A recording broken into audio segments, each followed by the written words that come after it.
Hello दोस्तों, स्वागत है आपके अपने YouTube channel BKD exam updates में। तो दोस्तों आज की इस वीडियो में हम लोग बात करने वाले हैं railway group D cut off के बारे में। जी हाँ दोस्तों, railway group D cut off के बारे में बात करेंगे तो वीडियो को अंत तक देखिएगा, कहीं पर भी स्किप मत कीजिएगा। जी हाँ दोस्तों, एक्सपेक्टेड कट ऑफ क्या रहने वाला है रेलवे ग्रुप डी का, तो दोस्तों वीडियो को अंत तक देखिए, स्किप मत कीजिए। तो चलिए दोस्तों वीडियो को स्टार्ट करते हैं। दोस्तों वीडियो स्टार्ट करने से पहले अगर आप हमारे चैनल पर नए हैं तो चैनल को सब्सक्राइब जरूर कर लेंगे, ताकि हर अपडेट आपको मिल सके। जी हाँ दोस्तों, चैनल को सब्सक्राइब करके जरूर रख लीजिएगा, ताकि आने वाले हर अपडेट आपको मिलते रहें। तो दोस्तों अगर आपने रेलवे ग्रुप डी का फॉर्म इलाहाबाद जोन से अप्लाई किए हैं तो इलाहाबाद जोन का कट ऑफ क्या रहने वाला है। जी हाँ दोस्तों, इलाहाबाद से अगर आप अप्लाई किए हैं तो इलाहाबाद का कट ऑफ क्या रहने वाला है। तो मैं आपको बता दूं कि अगर आप जनरल कैटेगरी में आते हैं तो जनरल कैटेगरी में अगर आप इलाहाबाद जोन अप्लाई किए 78 से लेके 80 प्रश्न बिल्कुल सही करते हैं रेलवे ग्रुप डी के एग्जाम में। इलाहाबाद जोन से अगर आप 78 से लेके 80 प्रश्न बिल्कुल सही करते हैं तो आपका सिलेक्शन आसानी से हो सकता है। जी हाँ दोस्तों, इलाहाबाद जोन से आपका सिलेक्शन आसानी से हो सकता है। दोस्तों आप कमेंट करके बता सकते हैं कि आपका कटने के मॉक टेस्ट में आपका नंबर कैसा आ रहा है। जी हाँ दोस्तों, आप कमेंट करके बता सकते हैं कि आपका मॉक टेस्ट में नंबर कितना आ रहा है।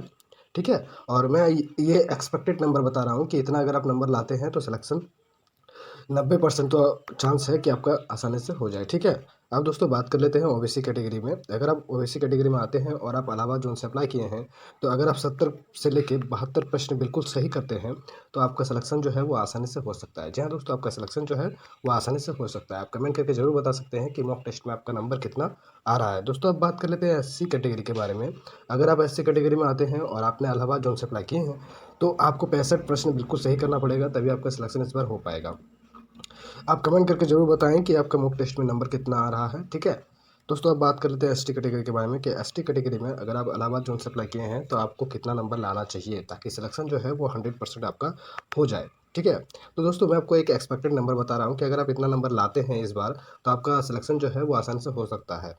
अगर आपने 55 से लेके 56 क्वेश्चन बिल्कुल सही करेंगे इस बार तो आपका सिलेक्शन होने का चांस बहुत बढ़ जाता है। और बाकी आप कमेंट करके ज़रूर बताएं कि आपका नंबर अभी कितना आ रहा है। ठीक है, और आप ये भी कमेंट करके बता सकते हैं, चैनल पे नए हैं तो चैनल को सब्सक्राइब जरूर कर लेंगे ताकि हर अपडेट आपको मिलते रहे। अब दोस्तों बात कर लेते हैं हम लोग अलग बात कर लेते हैं अहमदाबाद।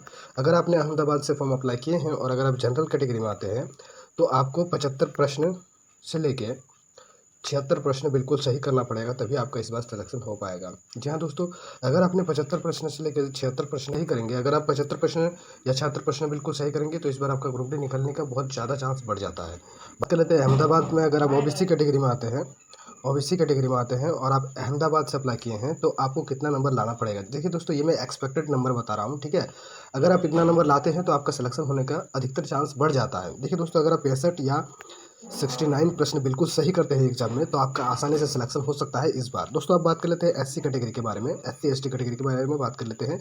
अगर आपने अहमदाबाद जोन से अप्लाई किए हैं और अगर आप 63 से लेके 65 प्रश्न बिल्कुल सही करते हैं, ये मैं एससी का बता रहा हूँ। अगर आप एससी कैटेगरी में आते हैं, आप 63 प्रश्न बिल्कुल सही करते हैं तो आपका सिलेक्शन जो है इस बार आसानी से हो सकता है। बात करें दोस्तों एसटी के, तो एसटी में अगर आप आते हैं और आपने अहमदाबाद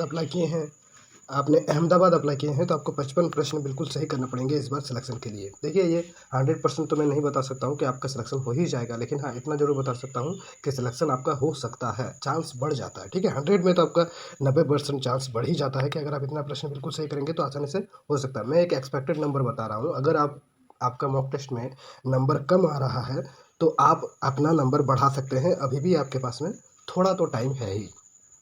दोस्तों अब बात कर लेते हैं पटना जोन के बारे में। दोस्तों अगर आप जनरल कैटेगरी में आते हैं और आपने पटना अप्लाई किए हैं तो आपको मिनिमम 77 से लेके 80 प्रश्न बिल्कुल सही करने पड़ेंगे। जी हाँ दोस्तों, अगर आपने 77 प्रश्न भी बिल्कुल सही कर लिए तो इस बार सिलेक्शन होने का चांस बहुत ज़्यादा बढ़ जाता है जनरल कैटेगरी का। ठीक है दोस्तों, अब बात कर लेते हैं ओबीसी कैटेगरी के बारे में। ओबीसी कैटेगरी में अगर आप आते हैं और आपने पटना अप्लाई किए हैं तो आपको बिल्कुल 75 प्रश्न बिल्कुल सही करने पड़ेंगे। 75 या फिर 70 प्रश्न आपको बिल्कुल सही करने पड़ेंगे, तभी इस बार आपका सिलेक्शन जो है वो आसानी से हो सकता है। दोस्तों बात कर लेते हैं एससी कैटेगरी के बारे में। अगर आप एससी कैटेगरी में आते हैं और आपने पटना अप्लाई किए हैं तो बिल्कुल आपको 65 प्रश्न बिल्कुल सही करने पड़ेंगे। जी हाँ दोस्तों, 65 से लेकर 63 प्रश्न आपको सही करने पड़ेंगे, तभी आपका सिलेक्शन इस बार हो पाएगा। देखिए मैं ये एक्सपेक्टेड बता रहा हूँ। ठीक है, ये नंबर अगर आप सही करते इतना नंबर अगर आप सही करते हैं तो आपका सिलेक्शन होने का चांस बढ़ जाता है। ठीक है, इससे कम भी कट ऑफ जा सकता है, ऐसा नहीं है कि 65 नंबर ही कट ऑफ जाएगा। ठीक है, एक अनुमानित तौर पर मैं आपको बता रहा हूँ। देखिए अगर आपका नंबर कम आ रहा है तो आप नंबर अभी बढ़ाएं, क्योंकि दोस्त देखिए अभी आपके पास में थोड़ा बहुत तो समय है ही। दोस्तों अब बात कर लेते हैं एसटी कैटेगरी के बारे में। अगर आप एसटी में आते हैं और आपने पटना अप्लाई किए हैं तो बिल्कुल आपको 55 से लेके 56 प्रश्न बिल्कुल सही करने पड़ेंगे, तभी इस बार आपका सिलेक्शन होने का इस बार चांस हो सकता है, अगर आपने इतना प्रश्न बिल्कुल सही करेंगे। ठीक है। अब दोस्तों बात कर लेते हैं सिकंदराबाद की। अगर आपने सिकंदराबाद अप्लाई किए हैं और आप जनरल कैटेगरी में आते हैं तो आपको कितना प्रश्न सही करना पड़ेगा। देखिए दोस्तों, अगर आपने 70 भी प्रश्न सही करते हैं 70 से लेकर 73 प्रश्न बिल्कुल सही करते हैं तो इस बार आपका सिलेक्शन होने का चांस बढ़ जाता है। अब दोस्तों बात कर लेते हैं ओबीसी कैटेगरी के बारे में।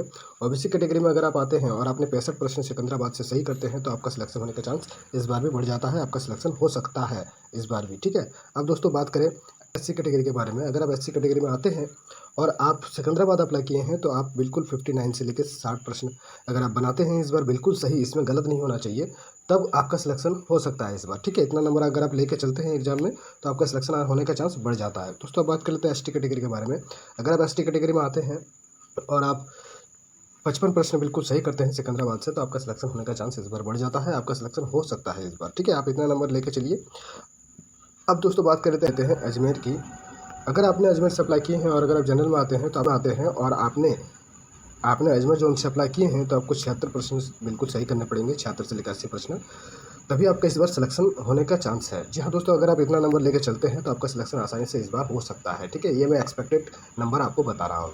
दोस्तों अब बात कर लेते हैं ओबीसी कैटेगरी का। अगर आप ओबीसी कैटेगरी में आते हैं और आपने अजमेर से अप्लाई किए हैं तो आपको 65 प्रश्न बिल्कुल सही करने पड़ेंगे। अगर आप 65 प्रश्न बिल्कुल सही करते हैं इस बार तो आपका चांस इस बार बढ़ जाता है सिलेक्शन का, और इसमें गलत प्रश्न नहीं होना चाहिए बिल्कुल।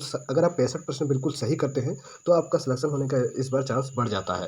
दोस्तों बात कर लेते हैं एससी कैटेगरी के बारे में। अगर अपने एससी कैटेगरी से आते हैं और अपने अजमेर अप्लाई किए हैं तो आपको बिल्कुल 63 से लेकर 60 प्रश्न बिल्कुल सही करने पड़ेंगे, तभी इस बार आपका सिलेक्शन हो सकता है। जी हाँ दोस्तों, आपका अगर आप 63 या 60 प्रश्न बिल्कुल सही करते हैं तो इस बार सिलेक्शन होने का बहुत ज़्यादा चांस बढ़ जाता है। तो आप इतना नंबर मान के चलिए, मैं ये आपको एक्सपेक्टेड नंबर या अनुमान बता रहा हूँ। ठीक है।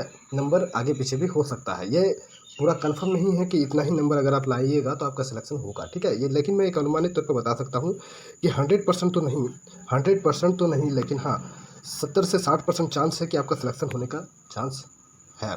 ठीक है। ये 70 से 60% चांस है कि आपका सिलेक्शन आसानी से हो जाए। अब दोस्तों बात कर लेते हैं एसटी कैटेगरी के बारे में। अगर आप एसटी कैटेगरी में आते हैं और आपने अजमेर जोन से अप्लाई किए हैं तो आप 56 प्रश्न बिल्कुल सही करेंगे। 56 से लेकर 57 प्रश्न अगर आप सही करते हैं तो आपका इसका चांस बढ़ जाता है। जी हाँ दोस्तों, सिलेक्शन होने का चांस इस बार बढ़ जाता है।